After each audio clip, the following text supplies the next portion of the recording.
All right, her basic point to me was something is better than nothing at $908 billion. Yes, it's a lot less than the roughly $2.4 trillion that Nancy Pelosi was, and I believe still is looking at. But it's significantly above the $500 billion package that Mitch McConnell first forwarded in the United States Senate a few weeks ago. By the way, Mitch McConnell, not a fan of this particular plan, but anything and everything can happen in these days. Let's get to read from Joseph Pinion, the Republican strategist, Kristen Hawn, the Democratic strategist. Kristen, what do you make of what Senator Hassan was saying? It's not perfect. There are a lot of things I don't like about it. My Republican colleagues, she says, feel the same way, but it beats doing nothing right now. What do you think?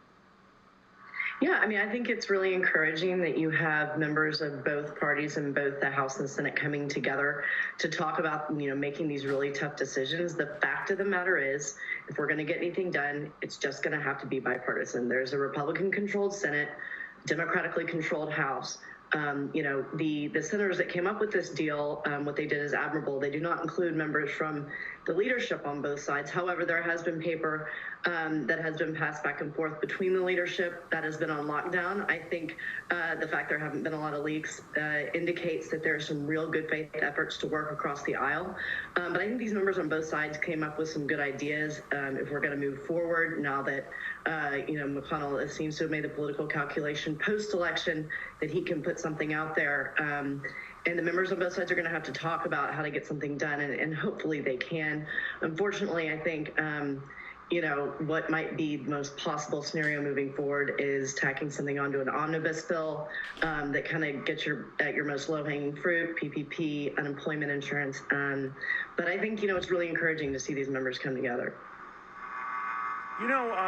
Joseph Pinion, one of the things that surprised me is the hundreds of billions of dollars we haven't spent yet.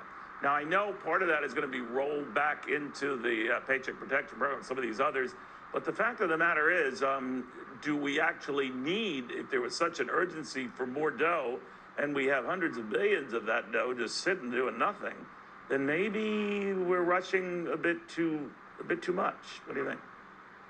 I mean, look, I think the fact of the matter is that we're doing a whole lot talking and not a lot of doing right now. I mean, you've got Main Street in a state of kind of despair. You've got multiple people facing either eviction or foreclosure. 64 million Americans are facing potential evictions. I mean, this notion that we can't get together to pass the support that people need in this urgent state of affairs is baffling.